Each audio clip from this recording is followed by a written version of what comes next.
Praise the Lord. அல்லேலூயா. ஆண்டவரும் இரட்சகருமாயிருக்கிற இயேசு கிறிஸ்துவின் இனிதான நாமத்தில் உங்களை வாழ்த்துகிறேன். ஆமென். உங்களோடு கூட சேர்ந்து இந்த காலை வேளையிலே கர்த்தருடைய நாமத்தை மகிமைப்படுத்த தேவன் தந்த நல்ல வாய்ப்புக்காக நான் கர்த்தரை நன்றியோடு துதிக்கிறேன். இந்த நாளில் என்னையும் கூட அன்போடு அழைத்து பயன்படுத்துகிற நம்முடைய சபையின் போதகர் பாஸ்டர் அவர்களுக்கும் இயேசுவின் நாமத்தில் நன்றி கூறுகிறேன். ஆமென். அல்லேலூயா. நாம் கூடி வரும்பொழுதெல்லாம் கர்த்தர் நம் நடுவில் இருக்கிறார். ஆமென். எப்பொழுதெல்லாம் ஆண்டவருடைய பிள்ளைகள் ஒருமனப்படுகிறார்களோ அங்கே அவர்கள் மத்தியில் இருப்பேன் என்று சொன்னவர் மெய்யாகவே ஆண்டவர் நம் நடுவில் இருக்கிறார். ஆமென். அல்லேலூயா. இன்றைக்கும் நம்முடைய தியானத்திற்காக ஆதியாகமத்தின் புஸ்தகம் 15ஆம் அதிகாரம் 1ஆம் வசனத்தை ஒருவர் வாசிக்க கேட்போம். ஆதியாகமத்தின் புஸ்தகம் 15ஆம் அதிகாரம் 1ஆம் வசனம். இந்த காரியங்கள் நடந்த பின்பு கர்த்தருடைய வார்த்தை ஆபிராமுக்கு தரிசனத்தில் உண்டாகி அவர், நீ பயப்படாதே, நான் உனக்கு கேடகமும் உனக்கு மகா பெரிய பலனுமா இருக்கிறேன் என்றார். ஒரு நிமிடம் தலைகளை தாழ்த்தி ஜெபிப்போம். கிருபையும் இரக்கம் நிறைந்த நல்ல ஆண்டவரே, இந்த காலவேளையிலே உம்முடைய சமூகத்தில் எங்களை நீர் கூட்டி சிரித்தீர். உமக்கு நன்றி செலுத்துகிறோம். உம்முடைய திருநாமத்தை நாங்கள் பாடி உயர்த்தி உம்மை மகிமைப்படுத்த எங்களுக்கு கிருபை தந்தீர். உமக்கு நன்றி ஆண்டவரே. உம்முடைய சமூகத்தில் விண்ணப்பங்களை ஏறெடுக்கும்படி எங்களுக்கு தந்த தருணங்களுக்காக நன்றி செலுத்துகிறோம். இப்பொழுதும் உம்முடைய வார்த்தைக்காக கூட நாங்கள் காத்திருக்கிறோம். நீர் எங்களோடு கூட நீர் பேசுகிற உம்முடைய அடியாரை மறைத்து நான் சிறுக நீர் பெருக ஜெபிக்கிறேன். எல்லா மகிமையும் அது ஒருவருக்கே உண்டாகட்டும். இயேசுவின் நாமத்தில் ஜெபிக்கிறோம் பிதாவே. ஆமென். அல்லேலூயா. நம்ம எல்லாருக்கும் நன்றாக தெரிந்த அறிந்த பரிச்சயமான நல்ல ஒரு வேத வசனம் இது ஆதியாகமத்தின் புஸ்தகம். அதிகமான வரைக்கும் நம்ம எல்லாரும் வாசித்திருப்போம், அதை தியானித்திருப்போம், பிரசங்கிக்க கூட கேட்டிருப்போம். ஆகிலும் இன்றைக்கும் இந்த வசனத்தின் மூலமாய் கர்த்தர் நம்மோடு கூட பேசுவாராக. இந்த காரியங்கள் நடந்த பின்பு கர்த்தருடைய வார்த்தை ஆபிராமுக்கு தரிசனத்தில் உண்டாகி அவர், ஆபிராமே, நீ பயப்படாதே, நான் உனக்கு கேடகமும் உனக்கு மகா பெரிய பலனுமாயிருக்கிறேன் என்றார். அல்லேலூயா. ஒரு மனிதனோடு ஆண்டவர் தரிசனத்தின் மூலமாக இடைபடுகிறதை இங்கே பார்க்கிறோம். இருளான காலங்களில் இயேசு நம்மோடு கூட இருக்கிறார். ஆமென். ஆபிரகாமுக்கு இங்கே அவர் இன்னும் ஆபிரகாமாய் மாறவில்லை. 17ஆம் அதிகாரத்துக்கு பிறகுதான் ஆண்டவர் அவருடைய பெயரை மாற்றுகிறார். ஆனால் இந்த 15ஆம் அதிகாரத்தில் அவருடைய பெயர் ஆபிராம் அப்படின்னு சொல்லப்பட்டிருக்கு. ஆபிராம் ஒரு பயத்தோடு இருக்கிறதை ஆண்டவர் பார்க்கிறார். ஆகவேதான் ஆண்டவர் அவனை பார்த்து சொல்லுகிறார், ஆபிராமே, நீ பயப்படாதே. இரவு நேரங்களிலே அவனோடு கூட தரிசனத்தில் கர்த்தர் அவனுடைய பயத்தை, அவன் பயந்திருக்கிறதை பார்த்து ஆண்டவர் அவனை திட்டப்படுத்துகிறார். நீ பயப்படாத அப்படிங்கிறார். இந்த காரியங்கள் நடந்த பின்புன்னு சொல்லப்பட்டிருக்கு. ஒரு காரியம் நடைபெற்றது நிமித்தமாக ஆபிராமுக்கு ஒரு பயம் இருக்கிறது. பொதுவாக நமக்கு இன்றைக்கு பகலில் ஏதாவது ஒரு காரியம் நடந்துட்டு அப்படின்னா எல்லாம் சக்ஸஸாக ஒருவேளை அதை ஜெயிச்சு வந்திருந்தாலும் இரவு நேரங்களில் அதை பற்றி யோசிக்கும் பொழுது, நினைக்கும் பொழுது நமக்கு ஒரு விதமான பயம் வர உண்டாகும்.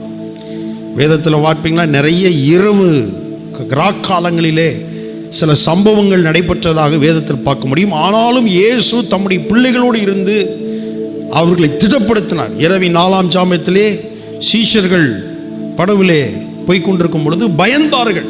ஆனால் ஆண்டவர் அவர்களோடு கூட இருக்கிறதாக உறுதிப்படுத்தினார். நம்முடைய வாழ்க்கையில் நிறைய ராக்காலங்களை நாம் சந்திக்க வேண்டியிருக்கும், தனிமையில் சந்திக்க வேண்டியிருக்கும். நாம் அப்படிப்பட்ட சூழ்நிலையிலே நாம் ஒன்றை அறிந்து கொள்ள வேண்டும், தெரிந்து கொள்ள வேண்டும். ராக்காலங்களிலும் இயேசு நம்மோடு கூட இருக்கிறார். அல்லேலூயா, அல்லேலூயா. ஆகவே நாம் பயப்பட வேண்டாம். ஆண்டவர் ஆபிராமை பார்த்து சொன்னார், நீ பயப்படாதே. ஆபிராம் எதற்காக பயந்தான்? என்பதை நீங்கள் பார்ப்பீர்கள். ஆனால் 14ஆம் அதிகாரத்தை நீங்கள் வாசித்து பார்க்கும் பொழுது உங்களுக்கு தெரிய வரும், ஆபிராம் தன்னுடைய சகோதரனாய் லோத்துவுக்காக 5 ராஜாக்களோடு யுத்தம் பண்ணுகிறார். 5 ராஜாக்களோடு யுத்தத்தை நடப்பிக்கிறார். அந்த யுத்தத்தில் ஆபிராம் ஜெயத்தை பெற்றுக் கொண்டார், சகலவற்றையும் திருப்பியும் கொண்டார். ஆனாலும் அவருக்கு ஒரு பயம் இருந்தது, அது தேவன் பார்த்தார். ஒருவேளை இந்த இடத்தில் ஆபிராம் எந்த விதமான பயத்தையும் தேவனுக்கு தெரியப்படுத்தவில்லை. ஆனால் ஆபிராமை ஆண்டவர் பார்த்த பொழுது அவன் பயத்தோடு இருக்கிறதை கண்டார்.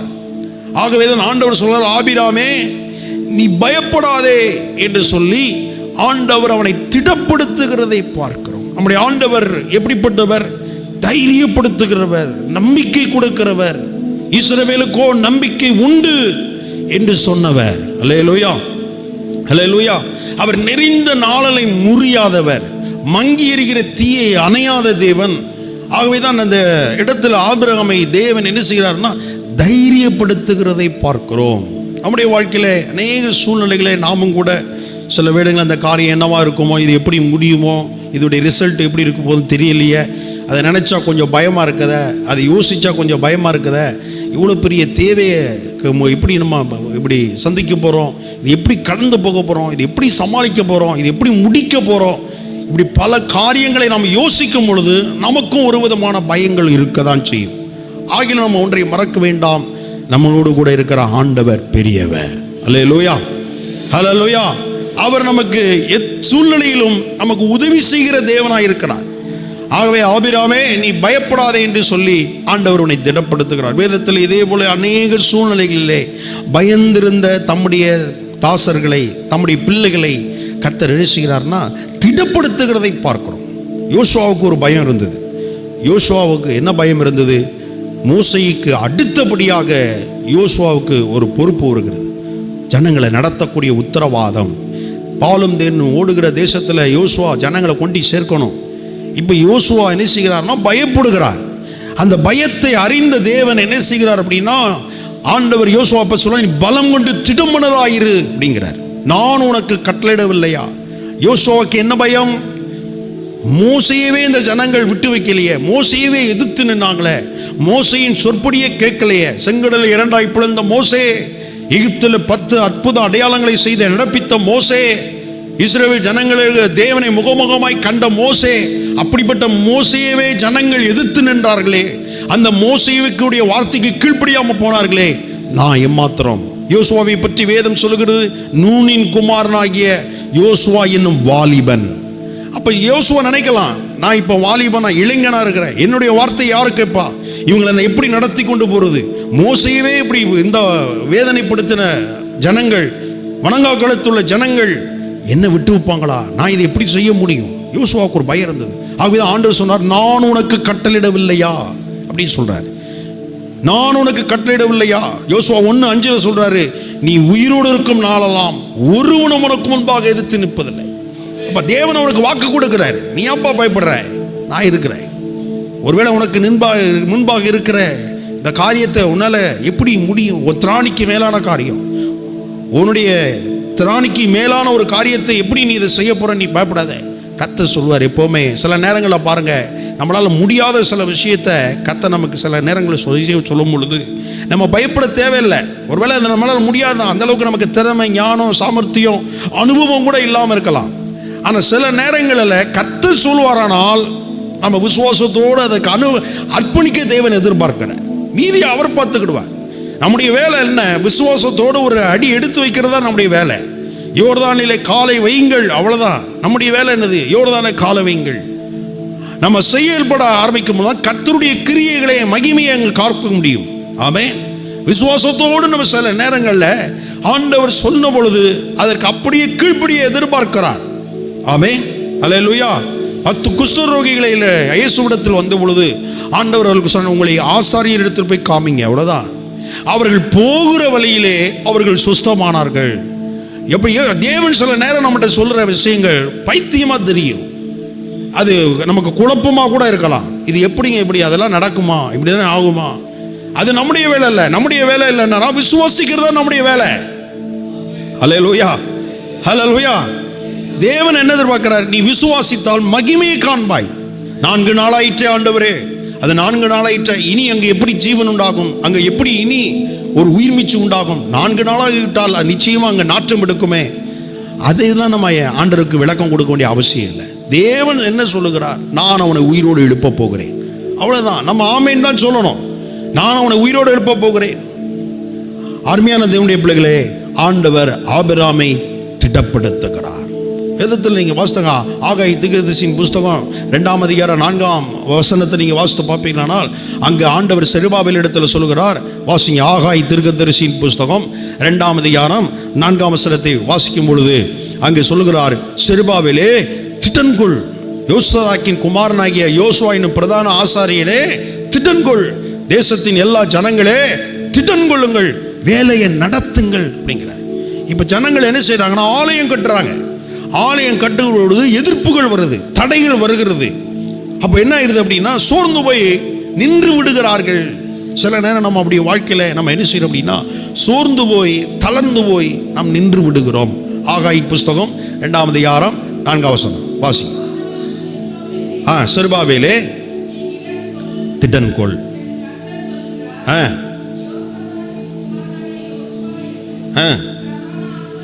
பிரதான ஆசாரியனே திட்டன்கொள்,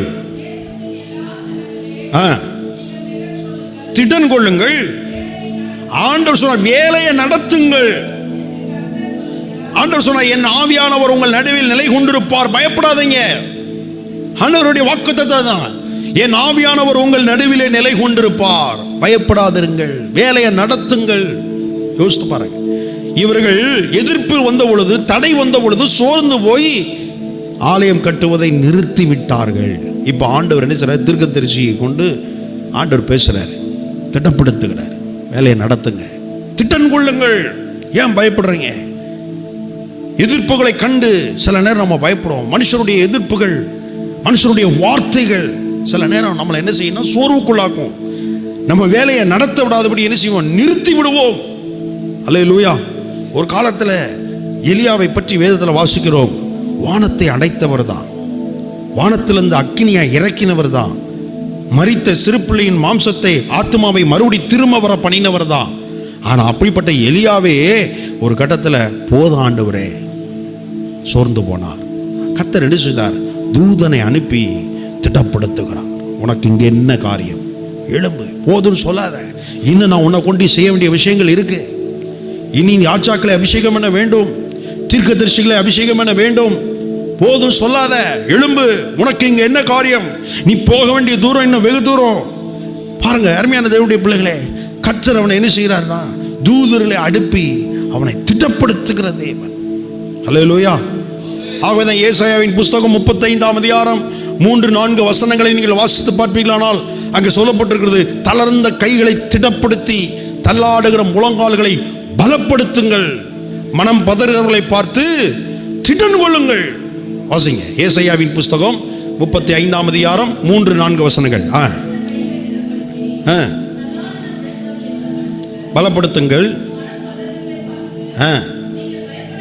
பயப்படாதிருங்கள், திடன் கொள்ளுங்கள்.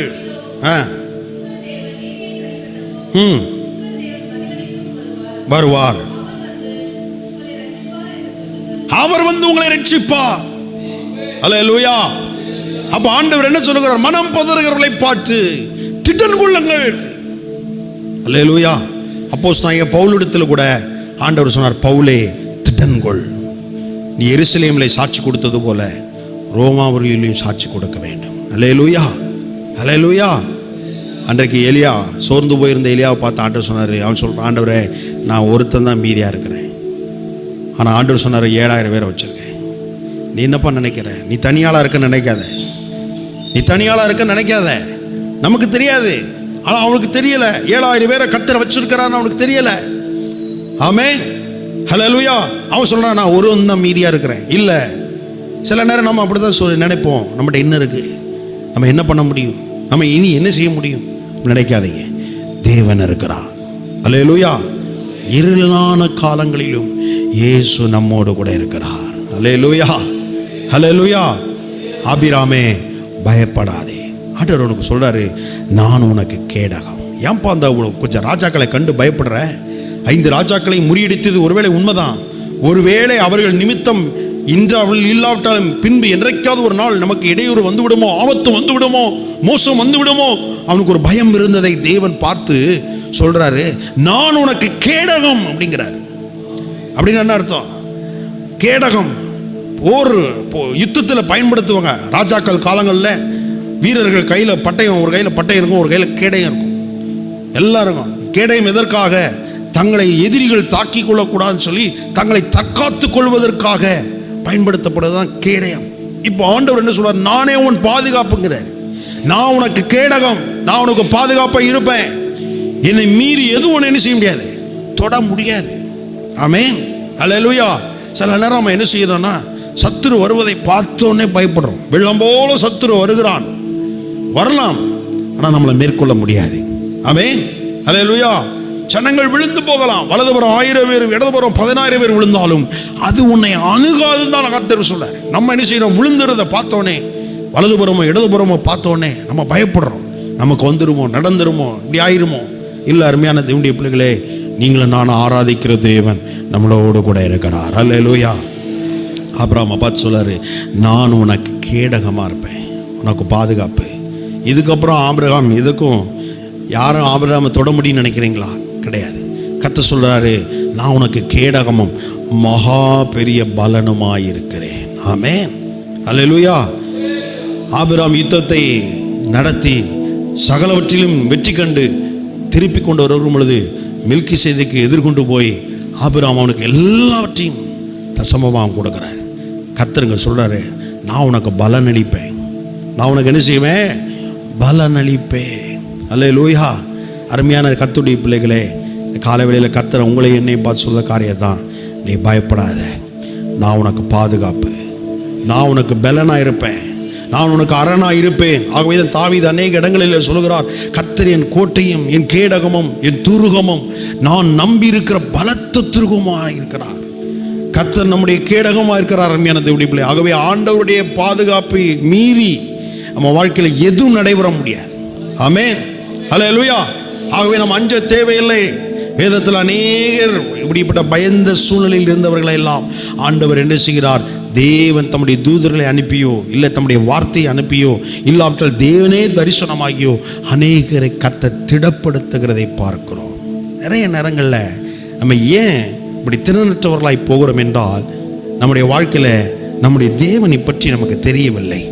நீங்கள் தானியேல் புஸ்தகம் 11ஆம் அதிகாரம் 32ஆம் வசனத்தை வாசித்து பார்ப்பீர்களானால், அங்கே சொல்லப்பட்டிருக்கிறது. தானியேல் புஸ்தகம் 11ஆம் அதிகாரம் 32ஆம் வசனம் வாசி.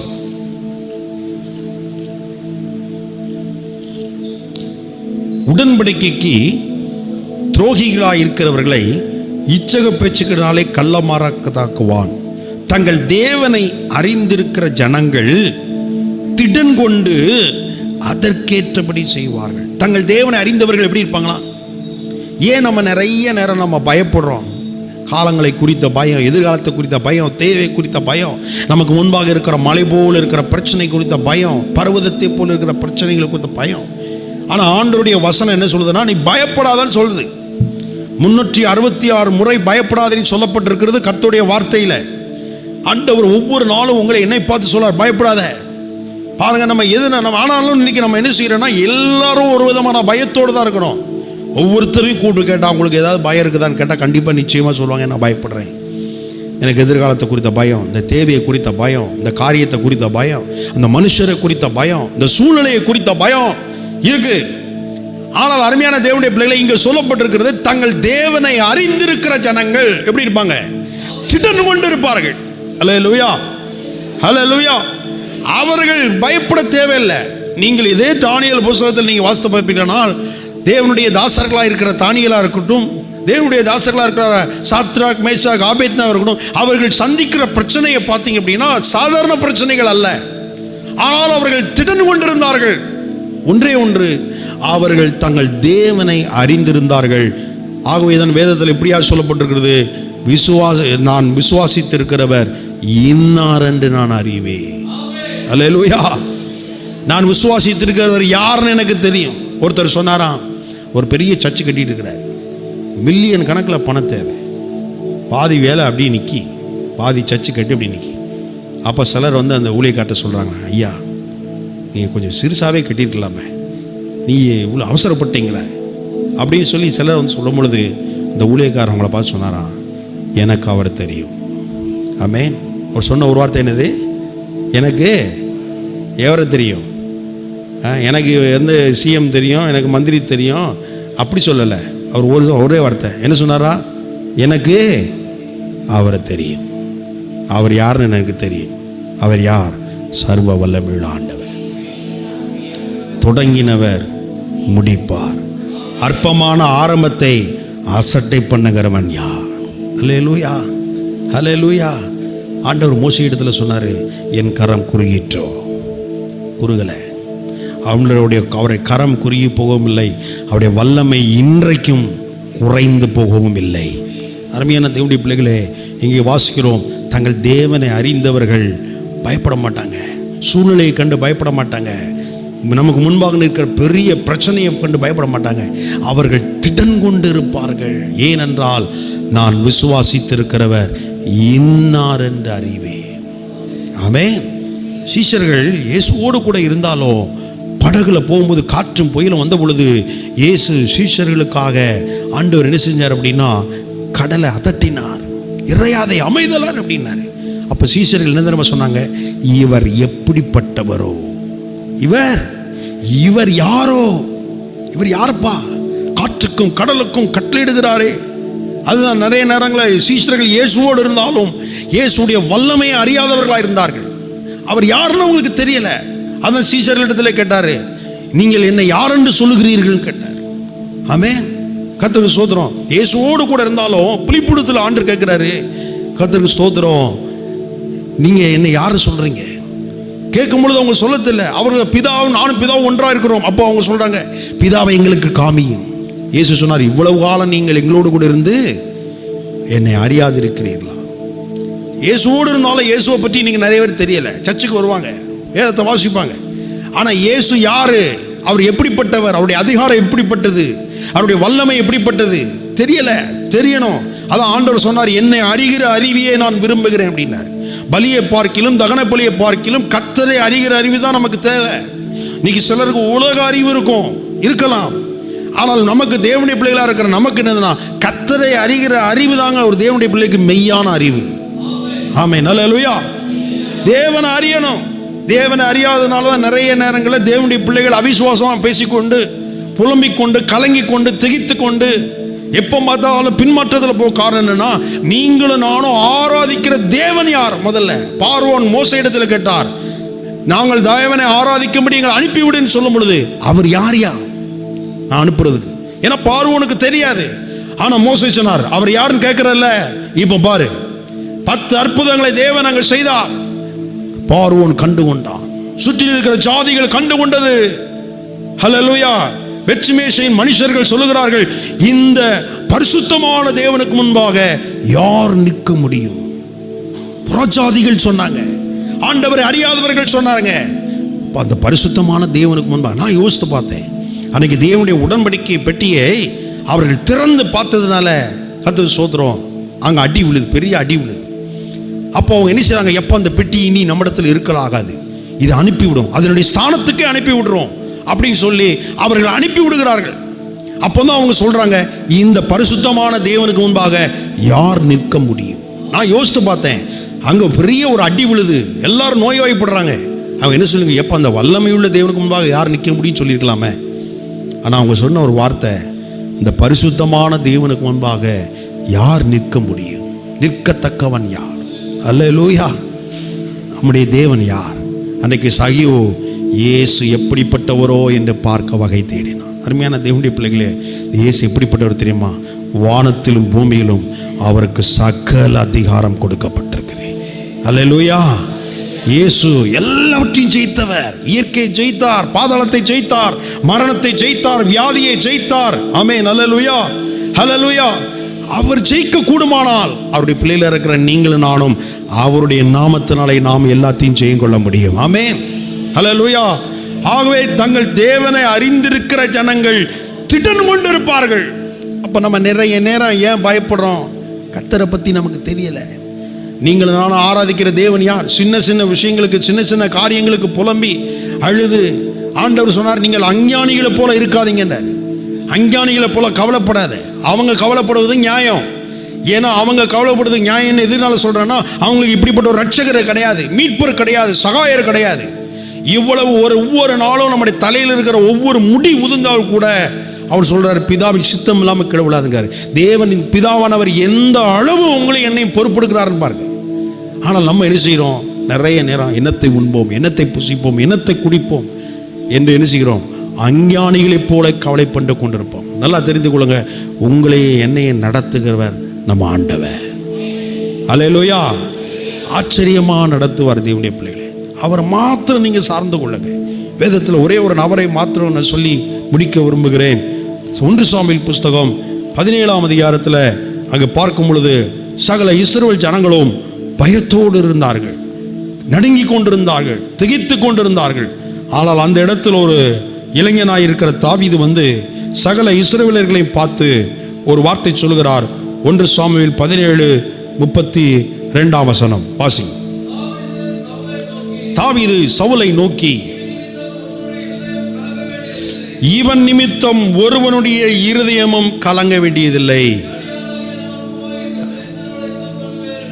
என்றான். ஆமென், அல்லேலூயா. தாவீது பயத்தோடு இருக்கிற ஜனங்களை திடப்படுத்துகிறான், தைரியப்படுத்துகிறான். இப்போ இஸ்ரவேலர்களுக்கும் பெலிஸ்தர்களுக்கும் ஒரு யுத்தம் அங்கே நடக்க போகிறது. கோலியாத்தை வந்து நிற்கிறார், 40 நாள் வந்து நிற்கிறார். இன்னும் யுத்தம் ஆரம்பிக்கவே இல்லை. அவங்க 2 பேருக்குள்ள இருக்கிற ஒரு அக்ரிமெண்ட் என்ன அப்படின்னா, எல்லாரும் சேர்ந்து சண்டையிட்டு நம்ம ஒருத்தருக்கு ஒருத்தர் ரொம்ப லாஸ் ஆகிக்கிட வேண்டாம். உங்கள் சைட்லேருந்து ஒருத்தன் வரட்டும், எங்கள் சைட்லேருந்து ஒரு ஆள் வருது, யுத்தம் பண்ணட்டும். யார் ஜெயிக்கிறாங்களோ தோக்குறவங்க அடிமையாக இருக்கும். இதுதான் அவங்களுடைய அக்ரிமெண்ட். இப்போ கோலியாத்தை வந்து நின்ற உடனே இஸ்ரவேலின் சமஸ்த ஜனங்கள், வீரர்கள் கையில் பட்டயம் இருக்குது, மார்க்கவசம் இருக்குது, தலைச்சீராக இருக்குது, பாதரட்சம் இருக்குது, எல்லாம் இருக்குது. ஆனால் யாரும் போய் யுத்தம் பண்ண மாட்டாங்க, எல்லாம் பயத்தோடு இருக்கிறார்கள். ஆனால் அந்த இடத்துல தாவீது வருகிறார். தாவீது வந்து பயத்தோடு இருந்த ஜனங்களை பார்த்து திடப்படுத்துகிறான். ஒருவனுடைய இருதயமும் கலங்க வேண்டியதில்லை. ஹல்லேலூயா. ஒருவனுடைய இருதயமும் கலங்க வேண்டியதில்லை. இன்னைக்கு தேசம் கலங்கி கொண்டிருக்கிறது, பயந்து கொண்டிருக்கிறது, திகைத்து கொண்டிருக்கிறது. கர்த்தருடைய பிள்ளையில இருக்கிற நீங்களும் நானும் தான் தேசத்தை பார்த்து ஆண்டவர் சொன்னார், தேசமே பயப்படாத. நாம் அப்படி சொல்ல வேண்டியவர்களே நாம் பயந்து கொண்டுதான் இருக்கிறோம், நம்பிக்கை இல்லாத இருக்கிறோம். அன்றைக்கு தாவீது இந்த இடத்தில் வந்து சகல ஜனங்களை பார்த்து சொல்றான், ஒருவனுடைய இருதயமும் கலங்க வேண்டியதில்லை. தாவீது ஜனங்களை திடப்படுத்தினான். கர்த்தரை அறிந்த தாவீது, கர்த்தரை பற்றி தெரிந்த தாவீது, கர்த்தருடைய அதிகாரத்தை அறிந்த தாவீது ஜனங்களை திடப்படுத்தி சொல்லுகிறான், கலங்காதீர். அப்பொழுது சவுல் ராஜா தாவீதை பார்த்து சொல்லுகிறார், தாவீதே, இந்த பெலிஸ்தனோடு யுத்தம் பண்ண ஒன்னால் ஆகாது. இந்த பெலிஸ்தனோடு யுத்தம் பண்ண ஒன்னால் ஆகாது. நீ இளைஞன், அவனோ சிறு வயது முதல் யுத்த வீரன். நான் யோசித்து பார்த்தேன், தாவீது சவுலுக்கு வந்து பெலிஸ்தனை பற்றி நல்லா தெரியுது. அவன் யாரு, அவன் அதிகாரம் என்ன, பலம் என்ன. அவன் சொல்கிறான், அவன் சின்ன வயது முதல் யுத்த வீரன். ஆனால் சவுலுக்கு ஒரு காரியம் தெரியல, தன்னை அபிஷேகித்த ஆண்டவரை பற்றி அவனுக்கு தெரியல. ஹல்லேலூயா. தன்னை அபிஷேகித்த ஆண்டவரை பற்றி அவனுக்கு தெரியல. ஆனால் அவன் சொல்லுகிறான், சில நேரம் இன்னைக்கு என்ன செய்வாங்க, சிலர் பிசாசை ரொம்ப பெருசாக பேசிக்கிட்டே இருப்பாங்க, ஆண்டவரை பற்றி பேச மாட்டாங்க. ஆண்டவருடைய அதிகாரம் என்ன, அவருடைய வல்லமை என்ன, ஒரு எல்லைக்கு உட்பட்டது கிடையாது. தேவனுடைய பிள்ளைகளே, ஆண்டவரை பற்றி பேச மாட்டாங்க. பிசாசு யார் தெரியுமா, அவன் இப்படிப்பட்டவன் தெரியுமா, அவன் அப்படி பண்ணிடுவான் தெரியுமா, இப்படி பண்ணிடுவான் இருக்கலாம். ஆனால் அதை விட உன் தேவனை பற்றி நீ பேசு. ஜனங்கள் எவ்வளவுதான் அற்புத அடையாளங்களை ஆண்டவருடைய வல்லமையை கண்டாலும் விசுவாசம் இல்லாமல் அவிசுவாசமாக தான் இருக்கிறார்கள். ஆகவேதான் ஆண்டவர் இஸ்ரவேல் ஜனங்களை பார்த்து சொன்னார், நான் காட்டின சகல அடையாளங்களை அவர்கள் கண்டிருந்தும் என்னை விசுவாசியாமல் போனார்கள். ஆகவே அவர்கள் தங்கள் இளைப்பாறுதல் தேசத்தை அடையாமல் போனார்கள். ஏன் அதை சுதந்திரிக்க முடியல? நிறைய நேரங்களில் ஆண்டவர் நமக்கு வைத்திருக்கிற நன்மைகளை, ஆசீர்வாதங்களை, வாக்குத்தத்தங்களை ஏன் சுதந்திரிக்க முடியல தெரியுமா? அவிசுவாசத்தின் நிமித்தமாக தான், சந்தேகப்படுகிறதுனால தான். ஆண்டவர் இஸ்ரவேல் ஜனங்கள் சொன்னார், தைரியம் கொண்டு இருந்து நீங்கள் போய் தேசத்தின் சில கனி வகைகளை தைரியம் கொண்டிருந்து எடுத்துட்டு வாங்கன்னார். தைரியப்படுத்தி அனுப்புகிறார். நீ போ, நான் உனக்கு கொடுக்கிறது என்னது, உன் கொடுக்குற தேசம் எப்படிப்பட்டது, நிலம் எப்படிப்பட்டது, அதனுடைய கனிகள் எப்படிப்பட்டது, போய் பார்த்துட்டு வா. எதை பார்க்க சொன்னாரோ அதை பார்க்கல. ஆனால் அவர்கள் சூழ்நிலையை பார்த்தார்கள். சூழ்நிலையை மாற்றுகிற தேவனை பார்க்கவில்லை. நம்முடைய கண்கள் அப்படித்தான். எதை பார்க்குறோங்க தான் முக்கியம். சொல்லி அனுப்புறது ஆண்டவர். தைரியமா போங்கிறார். வாக்கு பண்ணிட்டார்ல, இனி யோசிக்க வேண்டியது இல்லை. அது எப்படிப்பட்ட பிரச்சனையா இருக்கலாம், ஏனோக்கின் புத்திரர்கள் இருக்கலாம், ராட்சதர்கள் இருக்கலாம், அது நம்முடைய வேலை இல்லை. கர்த்தருடைய வாக்குத்தத்தத்தை தான் நாம் பார்க்க வேண்டும். கர்த்தர் சொல்லி இருக்கிறார், செய்வார். அப்படியே நம்பணும். அங்க போய் பார்த்தா அவர்கள் என்ன செய்தார் என்றால், ஏனோக்கின் புத்திரரை ராட்சதர்களை கண்டோம். உன்னை கர்த்தர் அதை பார்க்க சொல்லலையே. தேசம் எப்படிப்பட்டது, கனிகள் எப்படிப்பட்டது. ஏனென்றால் இவர்களுடைய வாழ்க்கையில கர்த்தர் காட்டின சகல அடையாளங்களை, அற்புதங்களை கண்டிருந்தும் விசுவாசிக்க தவறினார்கள். அருமையான தேவ பிள்ளைய, உன் வாழ்க்கையில ஆண்டவர் எவ்வளவு ஆச்சரியமா, அற்புதமா, அதிசயமான அடையாளங்களோ அற்புதங்களை செய்து கொண்டு வந்திருக்கிறாரே. இன்னைக்கு நீ சந்திக்கிற சில போராட்டங்கள், பிரச்சனைகள், பாடுகள், உபத்திரங்கள் கண்டு சோர்ந்து போகாத, தளர்ந்து போகாத, திடன்கொள். தாவீது ஜனங்களை திடப்படுத்தும் பொழுது சவுல் சொல்றாரு, உன்னால் ஆகாது, உன்னால் முடியாதுப்பா, இது உன்னால் முடியாது, அந்த அளவுக்கு நீ திறமையான ஆள் கிடையாது, உனக்கு அந்த அளவுக்கு சாமர்த்தியம் கிடையாது, உனக்கு அனுபவம் கிடையாது, நீ ஒன்றுமே இல்லை. ஆமென். ஆகவே தான் பவுல் சொல்றாரு, என்னை பலப்படுத்துகிற கிறிஸ்துவினாலே எல்லாவற்றையும் செய்ய எனக்கு பலன் உண்டு. இன்றைக்கு நான் பலவீனனா இருக்கலாம். ஆண்டவருக்கு யார் தேவைங்க? பலவீனமான ஆள் தான் தேவை. ஆமென். அவர்களை கர்த்தர் தம்முடைய பலத்தினால் இடை கட்டுவார். அப்பொழுது சவுலை பார்த்து தாவீது சொல்றாரு, ராஜா, நீங்க சொல்றது ஒருவேளை உண்மையா இருக்கலாம், அவன் சிறு வயது முதல் யுத்த வீரனாகவே இருக்கலாம். ஆனால் உங்களுக்கு நான் ஒன்றே ஒன்று சொல்லிக்கொள்ள விரும்புகிறேன். அடியன் தகப்பனுடைய ஆடுகளை மேய்த்து கொண்டிருந்த பொழுது ஒரு விஷயம், ஒரு சிங்கம் வந்தது, ஒரு விஷயம், ஒரு கரடி வந்தது. அந்த சிங்கத்தின் வாய்க்கும் கரடியின் வாய்க்கும் ஆட்டை தப்புவிக்கும்படி என் தேவன் என்னை பலப்படுத்தினார். அல்லேலூயா. அவன் சொல்றான், இந்த விருத்த சேதனம் இல்லாத இந்த பெலிஸ்தன் ஏமாத்தினான்.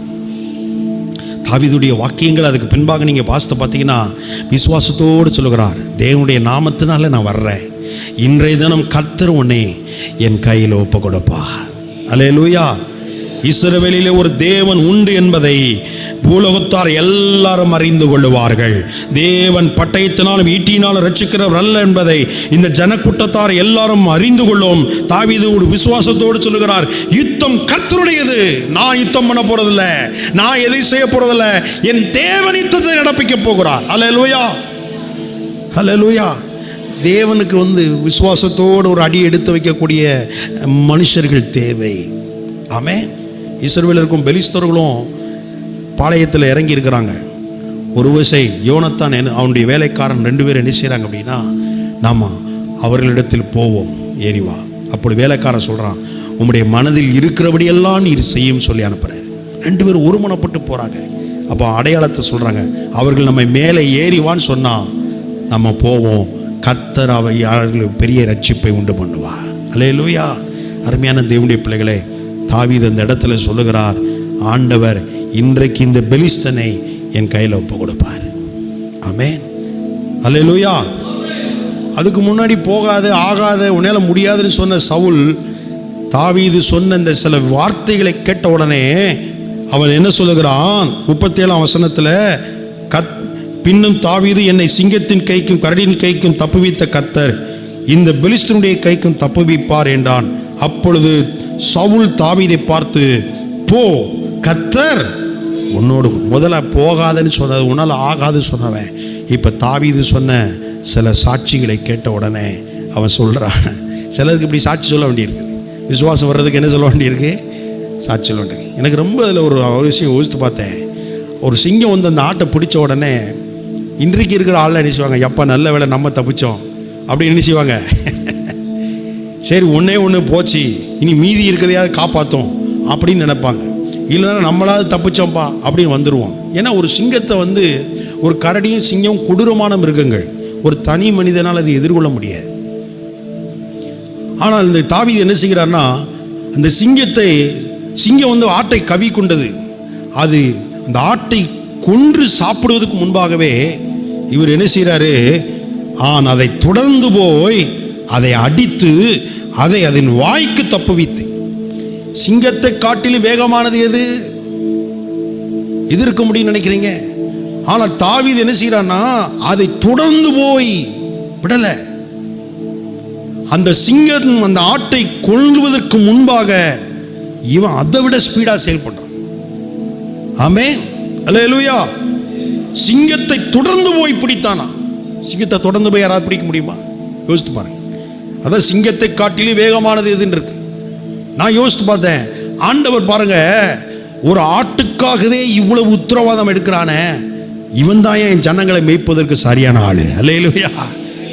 ஆண்டவர் பார்த்தாரு. ஒரு சின்ன விஷயம், நிறைய சங்கீதம் 78 வாசிக்கிறோம், கரவலாடுக்கு பின்பாக திரிந்த அவனை தமது ஜனமாகிய இஸ்ரவேலை மேய்ப்பதற்கு தேவனை தெரிந்து கொண்டான். அவன் அவைகளை தன் இருதயத்தின் உண்மையின்படி மேய்த்தான். ஆட்டு மேய்க்கிறதுல கூட ஒரு உண்மையை கர்த்தர் பார்த்தார். சில நேரம் நம்மளை நம்பி சின்ன ஒரு அற்ப விஷயமாக கூட இருக்கலாம், கர்த்தர் நம்மளை நம்பி கொடுப்பாரு. நீங்கள் அதிலும் உண்மையாக இருப்பீர்களானால் ஆண்டவர் உங்களை மேன்மைப்படுத்துவார். அல்லேலூயா, அல்லேலூயா.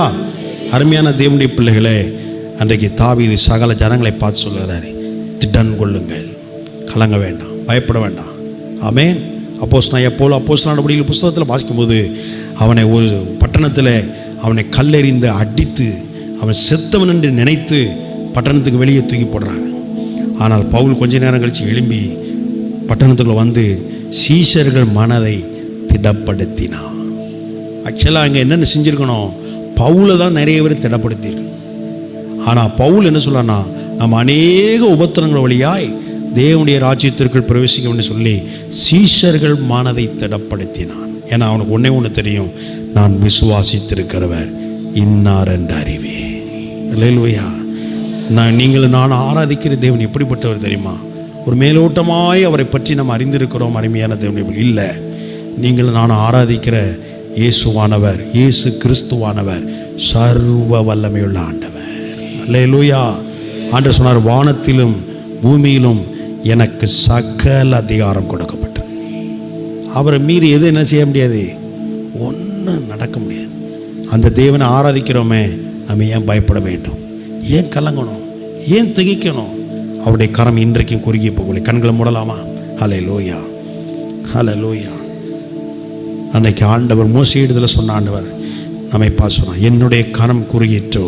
இல்லை அருமையான தெய்வ பிள்ளை, என் வார்த்தையின்படி நடக்குமோ நடவாது என்று நீ இப்பொழுது காண்பாய் என்று சொன்னாரே. அருமையான கர்த்தருடைய பிள்ளை, ஒருவேளை ஆபிரகாமை பார்த்து சொன்ன ஆண்டவர், நீங்கள் எந்த பயத்தோடு வந்திருக்கிறீங்க, எந்த காரியம் உங்களை பயமுறுத்துது?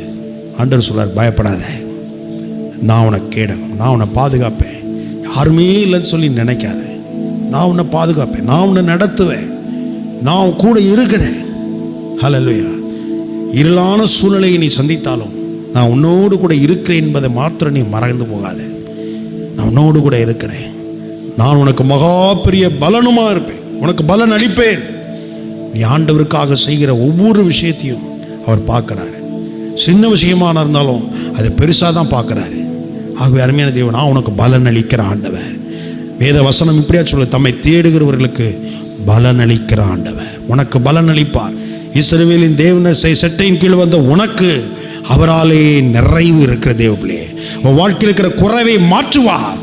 உன் வாழ்க்கையில் இருக்கிற குறைவை மாற்றுவார். இன்றைக்கு நீ ஒரு குறைவோடு கூட இருக்கலாம், ஆனால் தெய்வ சமூகத்தில் வந்திருக்கிற நீ உன் குறைவை நிறைவாய் மாற்றுகிற ஆண்டவர் இயேசு உன் கூட இருக்கிறாரு.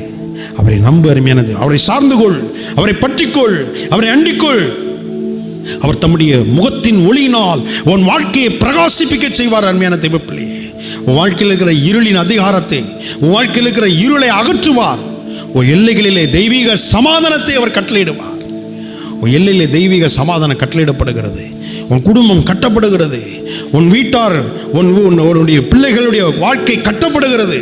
ஹல்லேலூயா.